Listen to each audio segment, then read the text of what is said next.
السلام علیکم ورحمۃ اللہ وبرکاتہ۔ گریڈ 8 اور گریڈ 9 آج ہم سورہ انفال الدرس الثانی الف کا تیسرا یعنی آخری سوال پڑھیں گے۔ بسم اللہ الرحمن الرحیم۔ ان الذین کفروا، بے شک جن لوگوں نے کفر کیا، ینفقون وہ خرچ کرتے ہیں، اموالہم اپنے اموال، لیصدوا تاکہ وہ روکیں، عن سبیل اللہ اللہ کے راستے سے، فسینفقونہا پھر وہ ضرور خرچ کرتے رہیں گے، ثم پھر تکون ہوں گی علیہم ان پر حسرتاً پچھتاوا، حسرت شرمندگی، ثم پھر یغلبون وہ مغلوب ہوں گے، والذین اور وہ لوگ کفروا جنہوں نے کفر کیا، الی جہنم جہنم کی طرف، یحشرون جمع کیے جائیں گے، لیمیز اللہ تاکہ الگ کر دے اللہ پاک، الخبیث گندگی کو، من الطیب پاکیزگی سے، وَيَجْعَلَ الْخَبِيثَ اور رکھے گندگی کو، بعضہ بعض اس کی علی بعض بعض پر، فَيَرْكُمَهُ پھر وہ جمع کرے اسے جميعاً سب کو، فَيَجْعَلَهُ اور ڈال دے اس کو، فی جہنم جہنم میں، اولئک یہ لوگ هم الخاسرون خسارہ پانے والے ہیں۔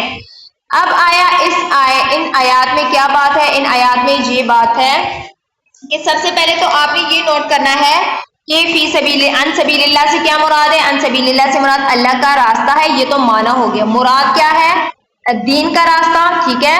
اور کافر کیسے روکتے تھے اللہ کے راستے سے؟ انہیں لیصدوا کو انڈر لائن کرے، روکنے سے اب کیا مراد ہے کہ مسلمانوں کو مساجد میں جانے سے روکتے تھے، حج پر جانے سے روکتے تھے، اور دین اسلام اختیار کرنے سے روکتے تھے۔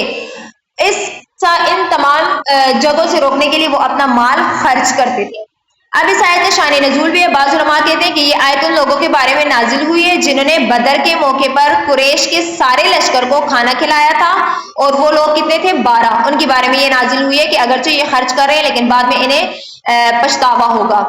دوسرا قول یہ کہ بعض علماء فرماتے کہ یہ آیت ابو سفیان کے بارے میں نازل ہوئی ہے کیونکہ اس نے 40 اوقیہ سونا مشرکوں پر خرچ کیا تھا۔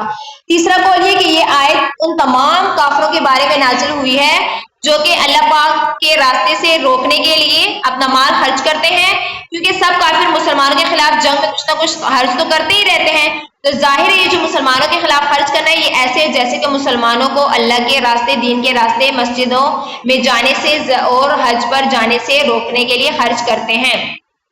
اچھا، اب یہ جو آخری آیت ہے، ٹھیک ہے، کہ ان پر حسرت ہوگی۔